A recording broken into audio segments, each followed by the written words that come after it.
एक भारतीय राष्ट्रवादी शिक्षक, समाज सुधारक, वकील और एक स्वतंत्रता सेनानी थे। भारतीय स्वतंत्रता संग्राम के आरंभिक काल में उन्होंने भारतीय स्वतंत्रता के लिए नए विचार रखे और अनेक प्रयत्न किए। अंग्रेज उन्हें भारतीय अशांति के पिता कहते थे। उन्हें लोकमान्य का आदरणीय पदवी भी प्राप्त हुई, जिसका अर्थ है लोगों द्वारा स्वीकृत। लोकमान्य तिलक स्वराज के सबसे पहले और मजबूत अधिवक्ताओं में से एक थे। वे भारतीय अंतकरण में एक प्रबल आमूल परिवर्तनवादी थे। उनका मराठी भाषा में दिया गया नारा स्वराज्य हा माझा जन्मसिद्ध हक्क आहे आणि तो मी मिळवणारच, स्वराज्य मेरा जन्मसिद्ध अधिकार है और मैं उसे लेकर ही रहूंगा, बहुत प्रसिद्ध हुआ। उन्होंने बिपिन चंद्र पाल, लाला लाजपत राय, अरविंद घोष, वी.ओ. चिदम्बरम पिल्ले आदि भारतीय राष्ट्रीय कांग्रेस के कई नेताओं के साथ भारत के स्वराज्य के लिए निकट सहयोग किया। तिलक को कई कारणों से जातिवादी व स्त्री शिक्षा का विरोधी भी देखा जा सकता है। तो नमस्कार दोस्तों, कैसे हो आप सब लोग? अच्छे होंगे। तो आपका फिर से एक नए वीडियो में स्वागत है। तो आज हम बात करेंगे लोकमान्य तिलक जी की जीवन शैली पर।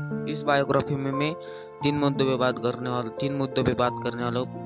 पहला शिक्षा और जीवन, दूसरा राजनीतिक यात्रा और तीसरा सामाजिक योगदान और विरासत। तो सबसे पहले शुरू करते हैं शिक्षा और जीवन से। तो लोकमान्य तिलक का जन्म 23 जुलाई 1856 को ब्रिटिश भारत में वर्तमान महाराष्ट्र स्थित रत्नागिरी जिले के एक गांव चिखली में हुआ था। यह आधुनिक कॉलेज शिक्षा पाने वाली पहली भारतीय पीढ़ी है लोगों में से एक थी। इन्होंने कुछ समय तक स्कूल और कॉलेजों में गणित पढ़ाया। अंग्रेजी शिक्षा के ये घोर आलोचक थे और मानते थे कि यह भारतीय सभ्यता के प्रति अनादर सिखाती है।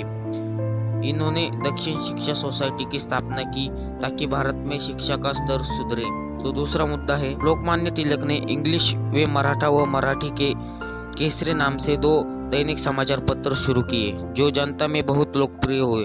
लोकमान्य तिलक ने अंग्रेजी शासन की क्रूरता और भारतीय संस्कृति के प्रति हीन भावना की बहुत आलोचना की। उन्होंने मांग की कि ब्रिटिश सरकार तुरंत भारतीयों को पूर्ण स्वराज दे। केसरी में छपने वाले उनके लेखों की वजह से उन्हें कई बार जेल भेजा गया। लोकमान्य तिलक भारतीय राष्ट्रीय कांग्रेस में शामिल हुए, लेकिन जल्द ही वे कांग्रेस के नरमपंथी रवैये के विरुद्ध बोलने लगे।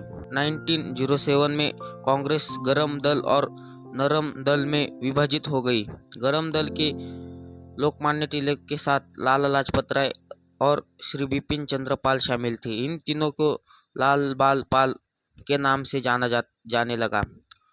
1908 में लोकमान्य तिलक ने क्रांतिकारी प्रफुल्ल चाकी और क्रांतिकारी खुदीराम बोस में बम हमले का समर्थन किया, जिसकी वजह से उन्हें बर्मा अब म्यांमार स्थित मांडले की जेल में भेज दिया गया।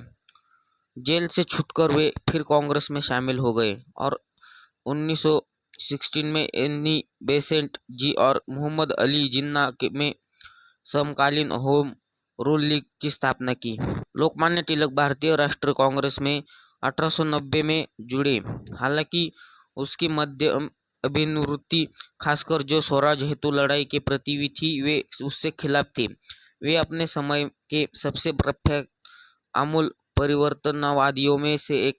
अल्पायु में विवाह करने में व्यक्तिगत रूप से विरोधी होने के बावजूद Lokmanya Tilak 1891 as of consent विधेयक के खिलाफ थे, क्योंकि वे उसे हिंदू धर्म से अतिक्रमण और एक खतरनाक उदाहरण के रूप में देख रहे थे। इस अधिनियम ने लड़की के विवाह करने की न्यूनतम आयु को 10 से बढ़ाकर 12 वर्ष कर दिया था। लोकमान्य तिलक ने अपने पत्र केसरी में देश का दुर्भाग्य नामक शीर्षक से लेख लिखा है, जिसमें ब्रिटिश सरकार की नैतिक विरोध किया। उनके भारतीय दंड संहिता की धारा 124 ए के अंतर्गत राजद्रोह के अभियोग में 27 जुलाई 1897 को गिरफ्तार कर लिया गया।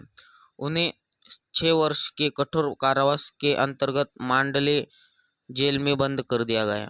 भारतीय दंड संहिता में धारा 124 एक ब्रिटिश सरकार ने 1870 में जोड़ा था, जिसके अंतर्गत भारत के विधि द्वारा स्थापित ब्रिटिश सरकार के प्रति विरोध की भावना भड़काने वाले व्यक्ति को 3 साल की कैद से लेकर आजीवन देश से निकाल तक की सजा दिए जाने का प्रावधान था।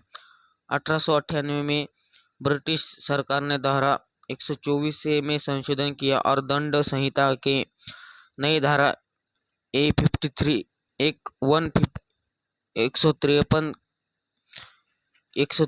ए जोड़ी, जिसके अंतर्गत अगर कोई व्यक्ति सरकार की मानहानि करता है, यह विभिन्न वर्गों में नफरत फैलाता है या अंग्रेजों के विरुद्ध घृणा का प्रचार करता है, तो यह भी अपराध होगा। बाल गंगाधर तिलक ने अपने 1960 में एनी बेसेंट की मदद से होम रूल लीग की स्थापना की। होम रूल आंदोलन के दौरान बाल गंगाधर तिलक को काफी प्रसिद्धि मिली, जिस कारण उन्हें लोकमान्य की उपाधि मिली थी।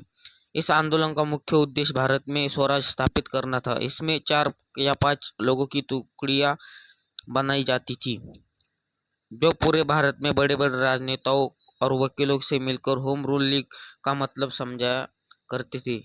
एनी बेसेंट, जो आयरलैंड में भारत आई हुई थी, उन्होंने वहां पर होम रूल लीग जैसा प्रयोग देखा थी।